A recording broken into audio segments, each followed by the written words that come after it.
Ladies and gentlemen, good day and welcome to the Fedbank Financial Services Q2 FY26 Conference Call hosted by Equirus Securities. As a reminder, all participant lines will be in the listen-only mode, and there will be an opportunity for you to ask questions after the presentation concludes. Should you need assistance during the conference call, please signal an operator by pressing star, then 0 on your touchtone phone. This conference may contain forward-looking statements about the company, which are based on the beliefs, opinions, and expectations of the company as on date of this call. These statements are not the guarantee of future performance and involve risk and uncertainty that are difficult to predict. I now hand the conference over to Mr. Shripal Joshi from Equirus Securities. Thank you, and over to you, sir. Thank you, Swapnila. Good evening, everyone. We welcome you all to the earnings conference call of Fedbank Financial Services to discuss the Q2 performance of the company. Today, we have the management of the company represented by Mr. Parvez Mullah, MD and CEO, Mr. CV Ganesh, CFO, Mr. Shardul Thakur, CBO for Small Ticket Lab Business, and Mr. K. Suresh, CBO for Medium Ticket Lab. I would now like to hand over the call to Mr. Parvez for his opening remarks, post which we can open the forum for question and answer. Over to you, sir. Good evening, everyone. I would like to extend a warm welcome to all of you for joining the Q2 FY26 post-results earning call. I am joined by our CFO, Mr. CV Ganesh, our CBOs, Mr. Shardul Kadam, Mr. Jagdish Rao, Mr. Suresh Kumar, and our Chief Risk Officer, Mr. Vikram Rathi. Continuing what we had articulated in our previous calls, I wish to emphasize priorities for your company. 1. Conserve and allocate capital to businesses with high ROA, ROE. 2. Focus on our twin engine strategy of gold and lab businesses. 3. To move towards a fully secured lending construct. 4. Expand gold business through branch expansion and increase doorstep coverage. 5. Continue to foster synergies between our gold and lab operations. 6. Within lab, we will concentrate on a combination of high-yield ST lab and low-risk MT lab. 7. Expand MT lab with minimal capital allocation. 8. Establish leadership in ST lab team and build team for growth and quality. 9. Continue strengthening our collection infrastructure to effectively manage delinquencies.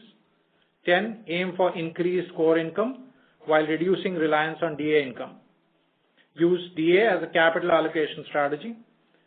11. Move towards a frugal cost structure. 12. Ensure that credit costs remain 1% plus or minus 10 bps. With respect to these priorities and more, we have taken the following actions in Q2 FY26. Entering this quarter, the company has successfully sold a deep delinquent pool of gross non-performing assets of ST Lab and HL amounting to rupees 79.5 crores. This includes technically written off principal outstanding value of rupees 41 crores. We've sold this to an asset reconstruction company for an upfront cash payment of rupees 32.6 crores. If you recollect, during Q1 FY26, we had done a 100% assignment of business loan portfolio of rupees 770 crores, and it was executed and de-recognized from our AUM. Similarly, during this quarter, a 100% assignment of business loan portfolio of further 115.6 crores was executed and de-recognized from AUM, reducing the total on-book exposure of unsecured lending to less than 1%. In addition to ring-fencing us from any deterioration in unsecured lending, this also enables us to reinvest the proceeds into products with higher returns on ROA. On the gold business, we had a good quarter with the AUM growing 36% YOY and 6% Q on Q, and the tonnage grew by 4% YOY. Our LTVs on AUM stand at 62%. Our initiatives on DSGL has paid off well, where we have grown 71% YOY. In this quarter, we have opened 57 new gold loan branches. In line with our guidance, we will continue to open new branches in the next 2 quarters. In our collaborative initiative involving Gold and ST Lab branches, we have successfully merged and co-located 49 branches till now, which includes 23 branches which we had done in the first quarter. That means 49 branches of small ticket lab business have released the premises and moved into 49 Gold branch premises. We will persist in our efforts to merge and co-locate more branches while we open new branches. Despite facing yield pressure, the MT Lab business has disbursed 554 crores, achieving a quarter-on-quarter growth of 23% while maintaining the same yields. In light of the environment in the ST Lab market and the increased credit cost faced by the company earlier, the company has fortified its credit policies and successfully transitioned to a system-driven BRE. This quarter, this business of ST Lab has disbursed 206 crores. The senior leadership team was successfully onboarded in collections during Q1 and Q2, and we further strengthened the field team. We have verticalized the collection framework, incorporating additional resources for both call center and legal teams. This quarter, we have secured ECBs totaling $150 million to date. Our credit cost for Q2 stands at 0.9%. This includes an impact of about 0.2% from an annual ECL refresh exercise. Our dependence on DA income has diminished in this quarter too. We will continue to implement corrective measures, and we anticipate that certain flows will persist in the short term, but they are expected to stabilize by the year end. We foresee a return to normalcy by the end of year, which will contribute to a further stable and predictable performance in the future. Some of the key business numbers are as follows. Our AUM touched 16,136 crores, translating to a growth of 13.5% YOY. Without the base effect of business loans, this would be 28% YOY in the AUM growth. Gold has reached an AUM of about 6,731 crores and AUM growth of 36.4% YOY. Tonnage growth for the year came in at 4%.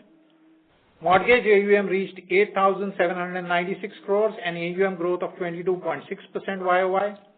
Disbursals of rupees 5,205 crores are up 36.5% YOY. The profitability and asset quality metrics, net interest income grew 10.9% YOY. Operating profit grew 10.1% YOY. Our credit cost stands at 0.9%. This was about 0.7% in Q1 and 1.3% in Q2 last year. Our net profit stood at rupees 80.2 crores in this quarter, up 24.2% YOY. The gross stage 3 stands at 1.9% versus 2% Q1Q after the ARC sale. I wish you all a very happy Diwali, and I now hand over to Mr. C.V. Ganesh to take you through the detailed numbers. Yeah, thank you, Parvez. Thanks everyone for your participation on the call. While Parvez covered the core performance, let me share some perspectives on the quarter to understand it better. Much of what I say will be an expansion of what has already got mentioned. First is the way we are going around the branch infrastructure. We began the year with 694 branches. In Q1 26, we had advised that we had co-located 23 small ticket lab branches within gold loan branches and consolidated another 3, resulting in a reduction of branches from 694 to 668. In Q2, we have commissioned 57 new gold loan branches and consolidated another 26 small ticket lab branches within gold loan branches, resulting in a net addition of branches by 31, which takes the total branches to 699. So if you see what we are doing, we are almost at the year beginning count of physical branches, but with an expanded 57 new gold loan branches in new locations and without diluting the small ticket lab presence on the ground at all. Q3 will see a commissioning of a high number of gold loan branches as well, adding muscle to our ground presence for gold loans. We continue the de-risking exercise of our balance sheet. We started the quarter with a residual unsecured MSME loan book of 270 crores. During the year, we did an unsecured business loan assignment of 116 crores with a full credit risk transfer. With this and runoff, our residual unsecured MSME book is down to 104 crore, down from 270 crore as of June 30th. This means that we have scaled down our exposure to unsecured MSME to a little over one-third of the June exposure. Also, of the residual 104 crore of unsecured MSME, over 75% of this book is zero DPD as on September 30. We are sufficiently provided for on this residual book. This transaction, coupled with the ARC sale of deep delinquent small ticket mortgage NPAs, including the write-off book of 41 crore, has facilitated the release of capital and helped improve the asset quality of the sales portfolio. The capital adequacy as of September 30th stands at 21.64%, down from 22.4% in the previous quarter, primarily due to additional discounting on our existing Tier 2 capital. We will take steps to supplement our Tier 2 during H2 FY26. With this, of the loan book of 11,743 crores in the balance sheet as on September 30th, the changed loan book mix is as under. The gold loan share has gone up to 46%, up from 40% at the beginning of the fiscal. The secured mortgage is at 53%, and the unsecured MSME book has gone down to under 0.9%, down from 10% at the beginning of the fiscal. Since the above two transactions, namely the unsecured business loan sale and the ARC sale, have resulted in the loans being de-recognized from our AUM, optically, you may see an anemic AUM growth of 2.8% sequentially compared to June. However, on a ex-DL basis, which we stopped originating last year, the year-on-year growth is 28% and the sequential QOQ growth is 4.5%. Parvez mentioned that we will grow medium ticket LAP with minimal capital allocation. In the quarter, we have originated 554 crore of medium ticket LAP and done direct assignments of 462 crores of the same. Our AUM per gold loan branch shows an optical decline from 13 crores per branch in Q1 to 12.4 crore per branch in Q2. However, this is due to the 57 new branches commissioned in the last 2 months of Q2, which will take 9 to 12 months to meaningfully contribute to book growth. However, our tonnage growth has been flat, and that's an area we hope to remedy when the new branches start contributing. Now on the NIMs and spread. We had advised in the last quarter that our normative yields, adjusted for the one-time impact on the sold BL, would have been 16.6, and the spreads would have been higher by this amount. In quarter 2, with yields returning to the normative number, coupled with an additional 20 bps income coming from direct assignments on the medium ticket LAP book, our yields for the quarter have averaged 17%, up from 16.2% in the previous quarter.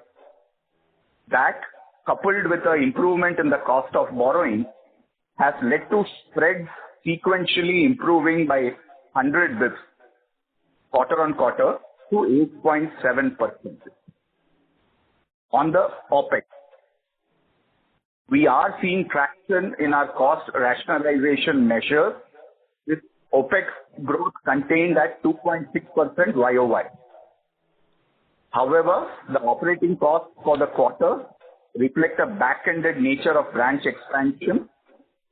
On the infrastructure side, the co-location/merger of 49 branches and consolidation of 3 branches has also aided in restricting the OPEX.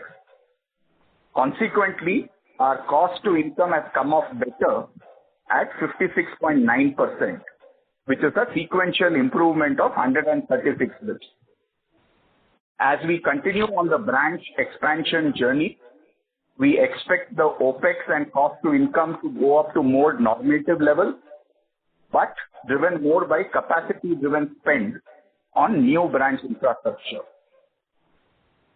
On PCR, our ARC transaction resulted in the sale of deeper bucket NPAs which had a higher provision than the average PCR. Hence, post-sale, there was a big drop in PCR through our ECL refresh exercise, which we have done in September, and the flowing back of the gains from the sale of the bad book to shore up the NPA provision.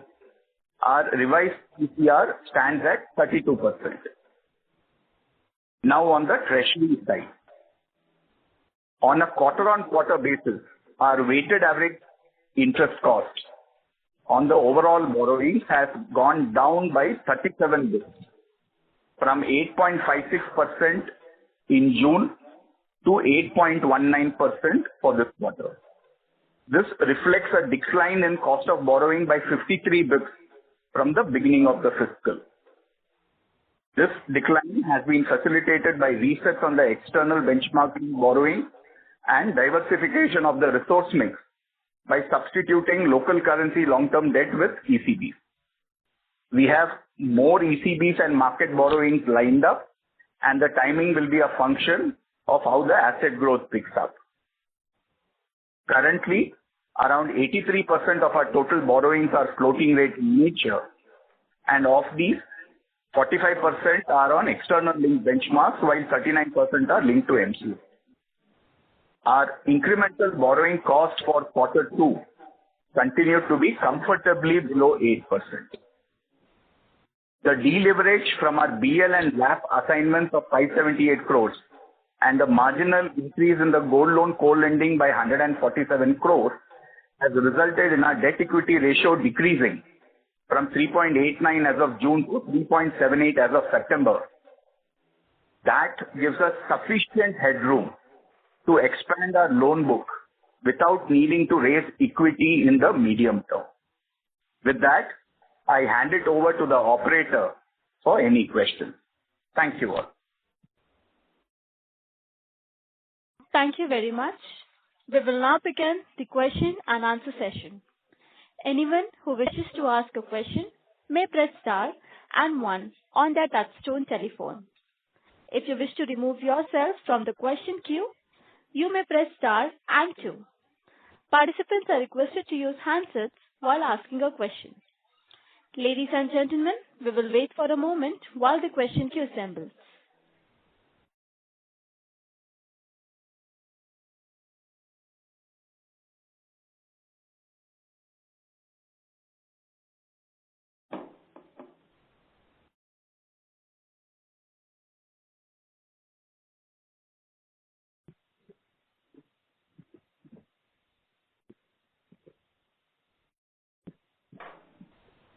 The first question is from the line of Digant Haria from GreenEdge Wealth. Please go ahead. Hi, thank you for the opportunity. Firstly, it's very encouraging to see that, we have opened new branches for gold loans because the Lakshmi ji is shining on the whole world and, even India, the gold prices are very strong. Even the regulator has been, very benign in having relaxed regulations. But sir, I just have one question here that, 6% QOQ growth, though, it is in no way a bad number, it just seems that we have been holding back our growth in some way because from whatever we hear from the market, larger players could probably be doing double of that. So just wanted to know that, on the gold loan side, what is holding back, why are we holding back and, probably it's time to go full throttle and we have not done that this quarter. So any thoughts here, Parvez sir or Ganesh, anyone? Yeah, Digant, thank you so much for your question. If you remember, I was asked this question last quarter also, and we continue to maintain that we will be conscious of the price increase and the LTV. So while the relaxation has happened on the LTV, we are still operating on the December guidelines. We have not taken the relaxation of that LTV yet into the effect. That's point number one. Point number two is the branches that we have put up is just about in this quarter. In Q1, we were focused on moving some of our ST Lab branches because our infrastructure team was trying to do that model and we were trying to experiment with that. So in Q2, we have pushed the throttle on putting new branches. That is where the new tonnage comes in and the new growth also comes in. Thirdly, there is a seasonal factor. August and September, there have been certain withdrawals. So all these three put together, we are very, and if you look at our pattern too, we pick up our growth substantially differently in Q3 and Q4. Our tonnage growth as well as our AUM growth. So we are pretty confident about the kind of growth that we will get in the gold business and the kind of growth that we want in the gold business. And it is almost in line with the guidance that we had given while keeping the LTV and the price in mind. Perfect. Thanks for this detailed answer. I have, one just follow up that new branches will contribute to growth. That is a very fair point. But in the existing branches, do you see like an increased inquiries or, increased sales efforts from our side? Are we doing that? Because, I see that, our yields in gold have gone, it has actually gone better. Like, they have increased. At least that is what I could make out. So what strategy are we playing in the existing branches? If you can just highlight. So existing, as I said, existing is a play of the LTV. Existing is a play of, there will be withdrawals in festive seasons. We usually, whenever the festive seasons are there, the kind of incentives at the front end are very different. So the staff is encouraged to do more sales during the festive seasons to compensate for the withdrawals that happen during the festive seasons. So that kind of incentive structure, we have kept it in abeyance for Q3. And for the existing branches, we were happy with the kind of growth, or we were happy with the withdrawal that was happening in Q2 because we got the growth that we were wanting. Now one has to feel comfortable between, as I said, you have to be comfortable between the price growth and the LTV that you want to look at. So you will see a very different Q3 number, both in the tonnage side as well as on the growth side. Perfect. That's really good to know. And then, my last question is, we in the initial guiding comments, you said that we want to grow with, in the most capital efficient way and have our credit cost below 1%. But, sir, I think this was, this is an older guidance. Now we hardly have anything unsecured. We also sold down our, our portfolio, the small lab portfolios, which were really delinquent. So I think going ahead, I think you should be improving this guidance because, just with mortgages and gold loans, maybe 1% credit cost may also be, very, very conservative guidance. So Digant, you're right, because you're looking at it in an absolute term. But if you remember the guidance and the Q3, the kind of environment, we were one of the first companies to tell you that we had a problem on the small ticket lab business. And we had a problem in terms of the collection infrastructure and all that. So I have a book which I have to take care of and the flows that I have to take care of. And that is where we gave you a guidance for the entire year of 1%, keeping that in mind. And for FY26, obviously, one would like to improve on those guidance, but we stick to the guidance because of those flows and because of the kind of environment that is shifting. One would like to improve on it, and one would like to give you a pleasant surprise on that. But the fact remains that any correction that needs to happen to a lending book requires some time. And there is no point in me giving you a revised guidance and then changing the piece. So it stays in that bracket. We are still focused on, and this entire year we will be focused on getting our ST Lab piece right for the older book. So that's why that guidance remains. And as far as the BL is concerned, we kept that in mind and we've been taking some precautionary measures. And once you're trying to do this corrective measures as well as give a good ROA number and give a good credit cost numbers, one needs to figure out when you will correct the BL and when you will correct the ST lab. All these are line level decisions one has to take. So it will remain in those lines, and we would like to pleasantly surprise if the environment also improves. Right. So thank you so much, and wish a very Shubh Deepavali to the entire FedFina team. Thank you so much. Happy Deepavali to you too. Thank you. Thank you. The next question is from the line of Shubhanshu Mishra from PhillipCapital. Please go ahead. Hi, good evening, Parvez. Good evening, Ganesh. Two quick questions. The first one is when I compare the cost to income or maybe the cost to assets, 5.6, 5.7% on the cost to assets or cost to income at around 56, 57% ballpark seems a bit higher for the versus the peers and also for the AUM size that we are. So just wanted the split of OPEX that we have today. How do we look at OPEX? One, if we split it into the cost of collections. Second, what would be the cost of acquisition? And what would be business as usual OPEX there, if you can split it into these three parts. The second question is around the 1+ and the 30+. We are largely running a secured business with maybe some degree of banking nascent customers. However, when I look at the cure rates from 1+ to 30+, 1+ is hovering anywhere between 7.5% to 8%, and 30+ is around 4.5% to 5%. So we are able to cure somewhere around 30%, which seems a lower number given the fact that these are secured exposures. So if you can clarify on these, it will be really helpful. Thanks. Shubhanshu, these numbers have to be looked at in context.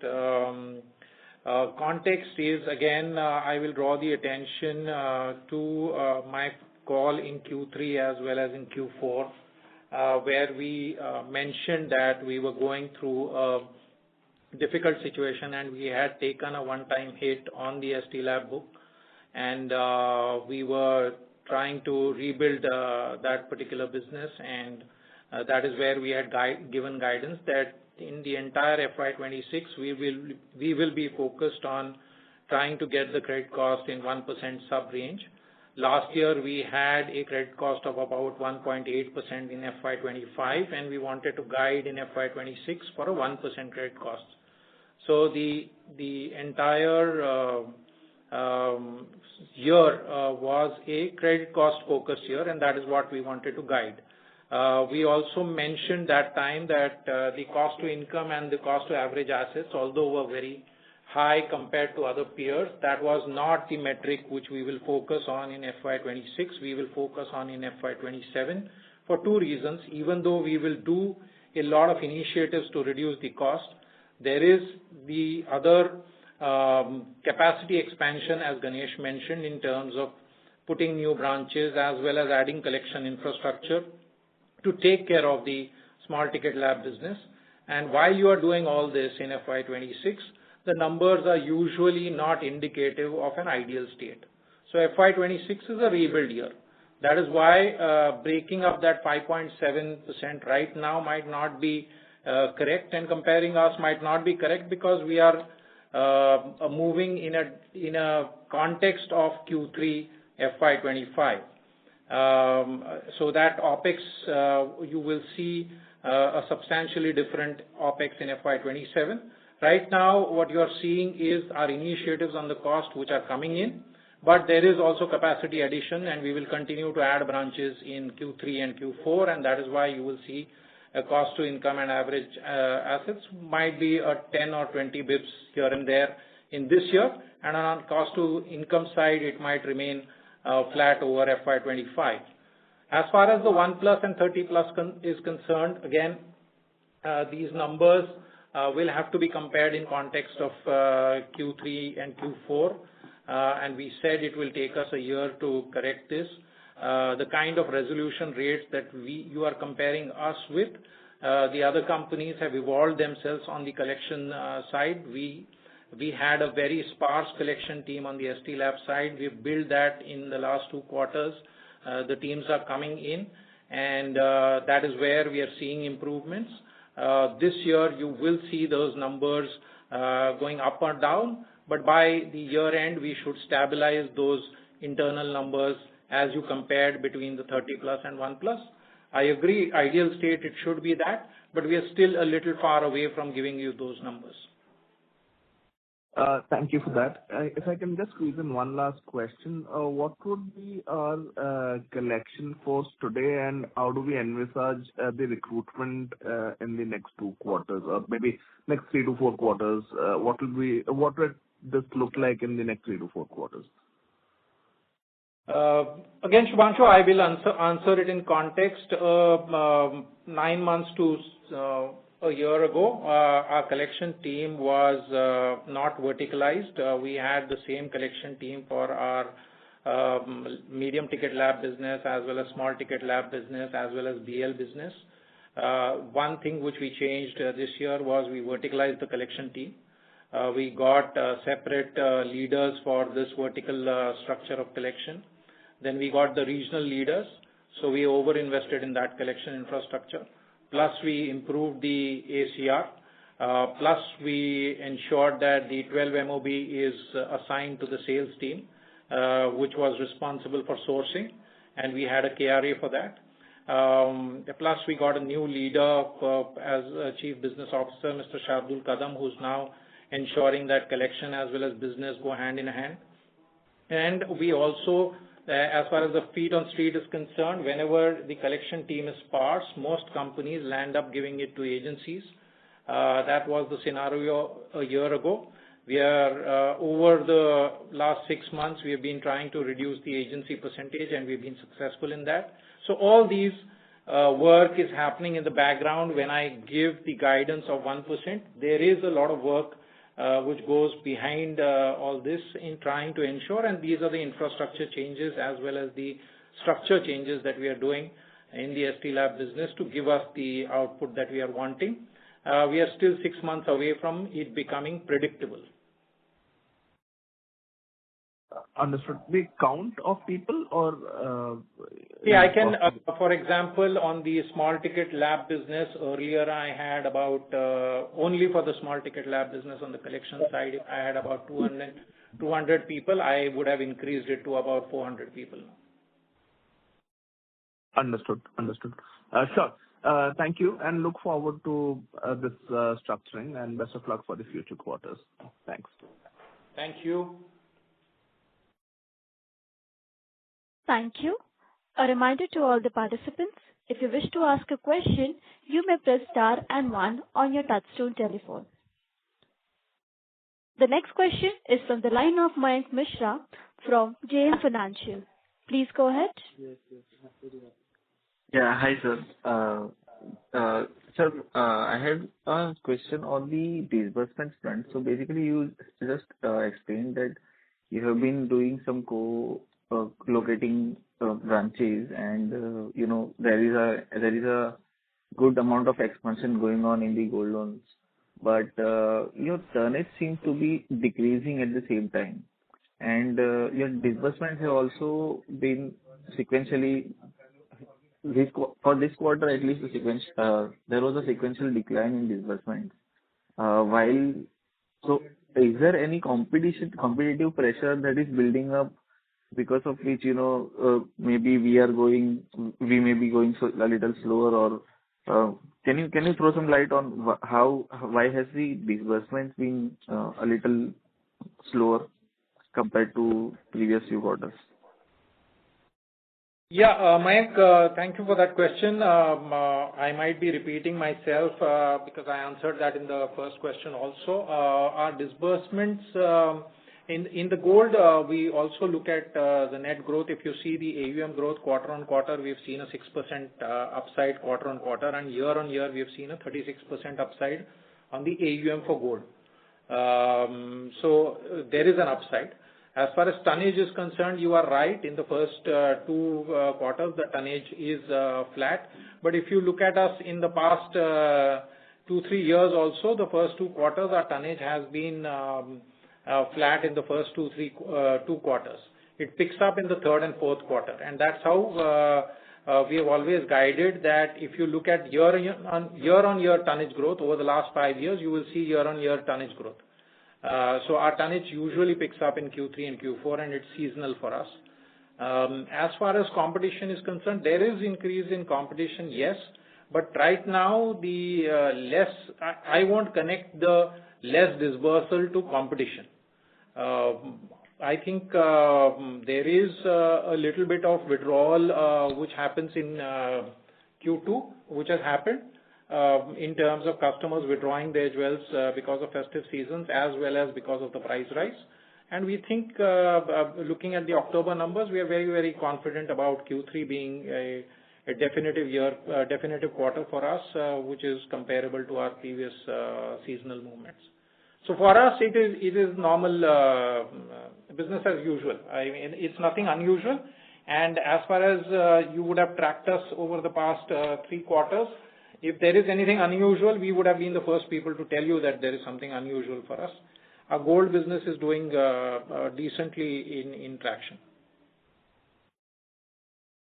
Okay. And sir, the next question is, as Ganesh sir said that there was a ECL refresh and which has led to sharp decline in PCR during the quarter. Earlier we used to maintain a very lower number over here, and at that time our gold mix was also around 35% levels, right? So now when the gold loans had increased and we had actually increased our PCR at that time, but now again that decline is happening. At the same time our mix is also going down on the gold side. So do you see this number going down further? So again, Mayank, I will give a first line answer and then I'll request CVG to supplement it. First is again go back to our guidance which we gave in Q3 and Q4 when we were asked, when we had showed up the PCR. We had showed it up to about 38-40%. We had said that it is a one-time effect because we had taken a one-time effect. We were earlier 22% PCR and then it had gone up to 40%. And that time, when we were asked this question, we had said that in our guidance, we had said our going forward PCR will not be as high as 40% and will not be as low as 22-23%. And if you see, it has played out in Q2. We are somewhere in between. Having said that, you will have to look at us as a company which is doing gold loan business as well as LAP business. The mortgage PCR is very different from the gold PCR. CVG, you want to add? Yeah. So Mayank, what I will say is that the mortgage PCR, we have a mix of small ticket and large ticket mortgage. Now on the large ticket mortgage NPAs, our loss given default has rarely exceeded 15%. Okay, so so basically it will be a little unfair comparison if overall mortgage PCR across the medium ticket and the small ticket is compared with other standalone companies which perhaps do only small ticket, right? So for us, we have a higher PCR on the small ticket. We have a little lesser PCR on the medium ticket. So the average optically may look on the lower side. I think I can assure you that we are adequately provided, for the risks on the small ticket LAP and HL where we perceive a little higher degree of stress than the other parts of the portfolio, namely gold and medium ticket. What happens is a PCR is total provision upon total NPA. And when you have a combination of 3 products, it sometimes skews. And the number optically may not be very suggestive of a meaningful interpretation. Okay, sir. Okay. Just if you can throw some light on the scenario in the lab, because it's been a couple of quarters since there has been issues in the mortgage space across the industry. I know we have cleaned up our book for the last whole year. But if you can just throw some light on the field how the trends are moving, and on the collections front, if you had any change over the last 1 year in terms of customer behavior. As far as on the small ticket LAP business, we had advised that we had certain challenges on the collection side when we advised on Q3 last year. So 9 months down the line, we have put the infrastructure and we are addressing issues which the company faced in Q3 and last year Q2, and we will take FY26, the entire FY26 to address it. When we are looking at the data, we have, as I had mentioned last time also, there are multiple geographies as well as multiple areas where we are addressing the collection manpower issue. So when you have a internal problem that you are addressing and the external environment is a component of that, firstly we will try and solve the problem that we are having internally, which is what we are doing, and that is where you will see the numbers for the old book as well as new book improving. There have been last quarter some companies who have mentioned that there is some stress in certain markets, but for us it is contaminated by our own issues. That is why it is very difficult for us to do that segregation, that this is the environment issue and this is our own issue. We have classified it as all our issue and we are trying to address it. And our collection manpower has started moving around in the field in the last quarter and trying to meet those customers and get certain responses.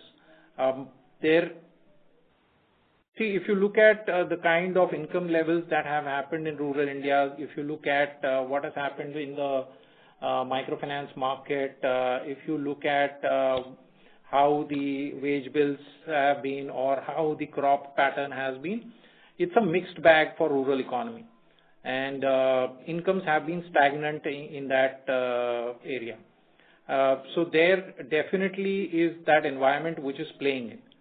While we are doing our own analysis and just ensuring that our book is analyzed for ourselves, so it won't be prudent for us to give you a market environment related feel when we are trying to address our own book and trying to fix that.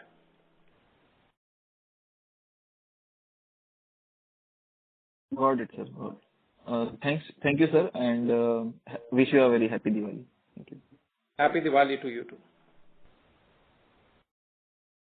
Thank you. The next question is from the line of Renish from ICICI Bank.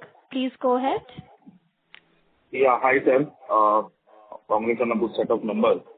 So just couple of things. One again on the credit cost front, right? So this quarter the absolute provisioning has gone up, despite we getting 4-5 crore of benefit from sale to ARC.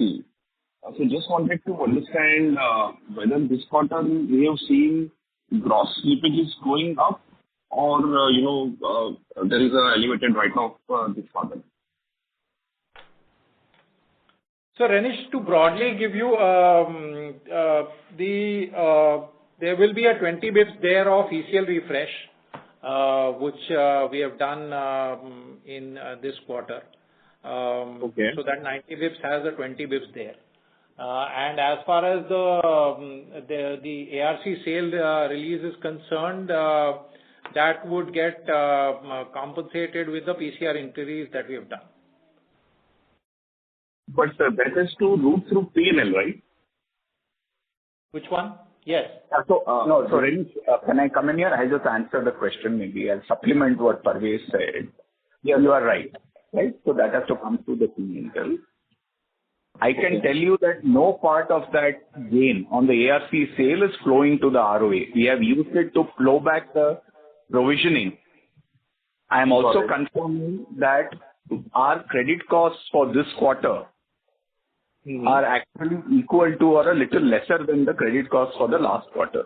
So whatever delta is there is what we have used for the ECL refresh and shoring up NPA on the residual NPA book to get the PCR above the 31%. So right now, we have been got to 32%. Right? So maybe that portion of the credit cost is a one-off for this year, and we will see a return to more normative credit cost in Q3 and Q4.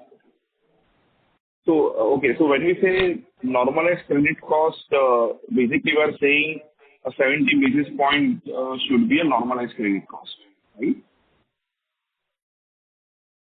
Danish, we have guided for a FY26 1%, plus or minus 10 bips, and that is what we have guided. And as our teams start getting put in and as we see collections, we should see better improvements on that. No, so if I can comment, Renish, our commitment the last time is that we will try to set floors on the ROA every quarter, right? So I think maybe that should give comfort that irrespective of the individual elements of the ROE, the idea is to have a company which has a consistent, stable ROA with minimal negative surprise. Got it. So just to follow up on that, so, what sort of ROA we target for FY27 now? I mean, is there any change in our expectation or? No, FY27 remains same, Renish, what we had given earlier. The 26 and 27, our guidance has remained same over the last 3 quarters. Okay, got it. And again, just the last thing on the sort of gold loan side. So I do understand, we will be little calibrated when it comes to growing gold loan piece beyond some threshold. But what has led to a sequential decline in absolute disbursement number?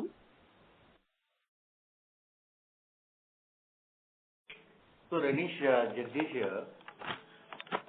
So the sequential reduction in the disbursement is mainly because of the festivities. So we have seen this happening in the month of August and September, mainly because of the Navratra releases, and there is no new loans coming in. This is seasonal, and we are seeing that win back coming as we speak in October. So basically, you are saying loss of business days. I mean, is that the fair assumption? Yes. There are releases happening in the market because of the festivities. Got it. Okay, that's it from my side, sir. Thank you. Thank you, Renish. Happy Diwali. Thank you, sir. Thank you. The next question is from the line of Raghav from Ambit Capital. Please go ahead. Sir, hi, good evening, and thanks for the opportunity. Just 2 questions from my side. One, I just wanted to confirm the write-off number for the quarter. Was it around 50-60 crores? Is that understanding correct?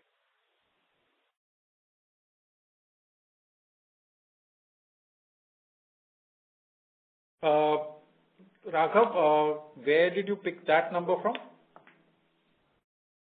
No, just some calculations. Our write-off number is about 9 crores, 10 crores. Okay, 9-10 crores. Understood. The second question is around this consolidation of branches. You mentioned that that's going to be an exercise that will continue in the second half as well. Can you give a number in terms of how many branches are you looking to consolidate between the gold loan business and the ST Lab, and then what are your plans on these lines for FY27? I'm just trying to understand, from a cost perspective. That's all.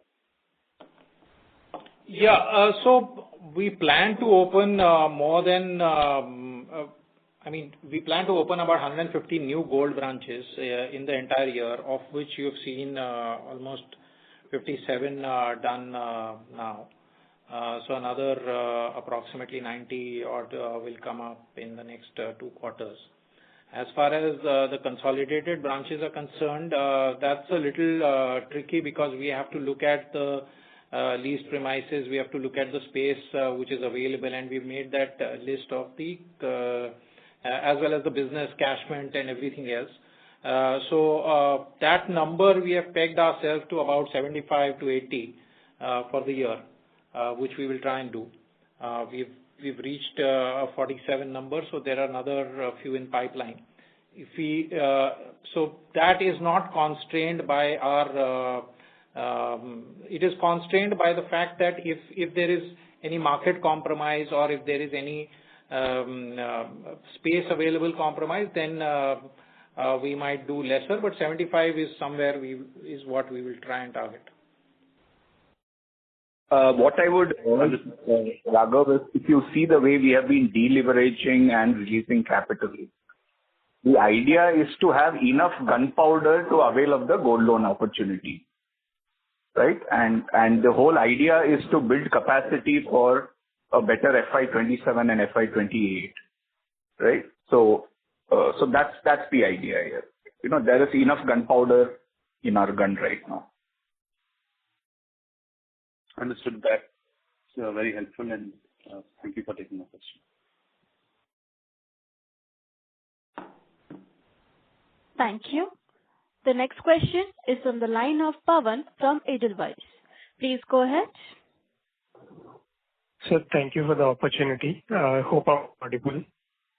In terms of small ticket LAP, are we at a stage we can increase the disbursements beyond 200 crore per quarter going into Q3, Q4? Pawan, thank you for your question. Shardul, do you want to take it? Yeah, hi Pawan. This is Shardul here. So yes, we have been working on that on a consistent basis.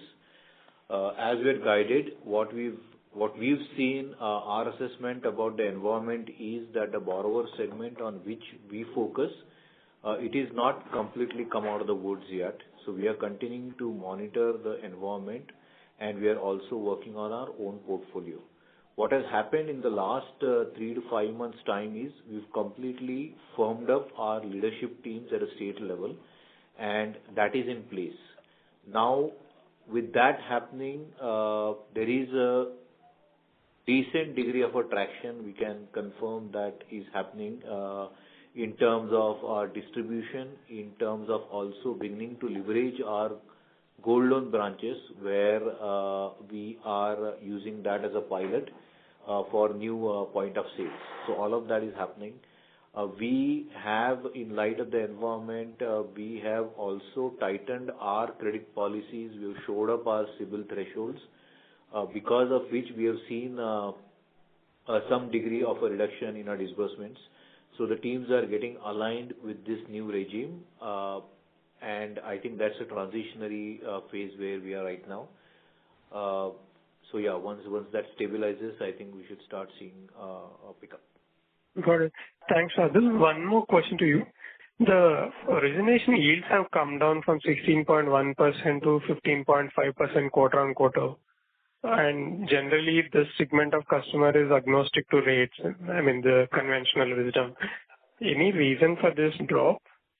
So that the way we are looking at it is a transitionary phase for us. What has happened is, especially in the southern states, we have seen a slightly higher attrition, and south typically gives us a better yields. So obviously, on a proportionate basis, the southern disbursements have come down. So that's where the play is. When we see those teams stabilizing, is where we should start seeing a takeoff here. Got it. And what is the BT out rate? Got it. What is the BT out rate that you? Yeah, BT out rate has been fairly stable for us. It's hovering in the range of about say about 1.2%. Yeah, that's it. Right. Ganesh, so one question. Last year, I mean, in FY25, you have done the ECL refresh at the end of December, if I remember correctly. Any reason why move to end of September this year? That's one. Second part is, last year the impact was 19 crores and 67 basis points. This year, the impact is much lower at 19 basis points itself. So is this largely due to mix change being, last year was having a lot more business loans, unsecured business loans? Yeah, that's it. Yes. Yeah, thank you for the question, Pawan. Yeah. So I think, we took a decision to do the ECL refresh in September because, when we had our regulatory supervision, there were some observations around strengthening the documentation around the ECL exercise. So we took the opportunity to mitigate the observation as well as, do the exercise and have it behind us so that there is no negative surprise pending for Q3 and Q4, right? And as you will appreciate, in spite of that, we have come out with a ROA in Q1. So that at least removes the overhang for Q3 and Q4. On the second question, you are right. I think the mix change has resulted in a lesser gain. And the fact that, we had perhaps adequate, so the marginal increase in the model has not been substantial. Sir, then in corollary, I think a couple of people have already, kind of touched on this point, but still asking this. You are seeing, the portfolio moving to completely secured. You are also seeing ECL, the numbers coming out, not just a leading indicator, even as a lagging number, even after changing the ECL methodology or whatever requirements that need to be done, the impact is quite low. So isn't it a time where you revise the credit cost guidance, at least for FY27, FY28, and then increase the ROA guidance?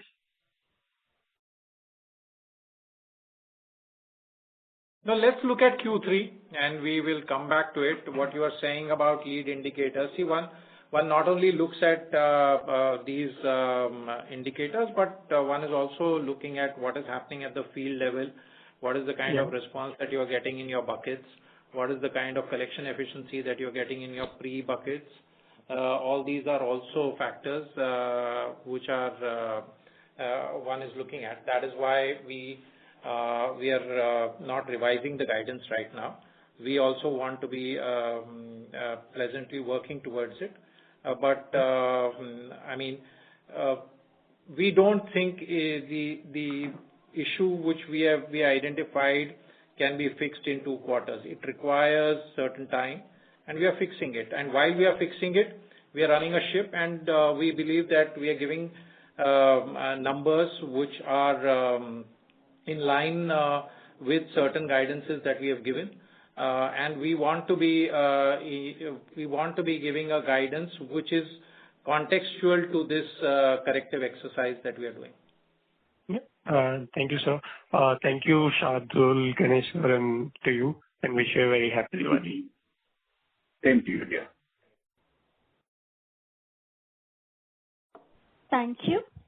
As there are no further questions from the participants, I now hand the conference over to Mr. Shripal Doshi for closing comments. Thank you, Swapnila. Thank you to all participants for being there on the call. It was a late evening call. Thanks all once again. And I would like to thank the management of the company for giving us the opportunity to host this call. Thank you and happy Diwali to everyone. On behalf of Equirus Securities, that concludes this conference. Thank you for joining us today, and you may now disconnect your lines. If you found this video helpful, please like, share and subscribe to Concall India for latest upcoming Concall.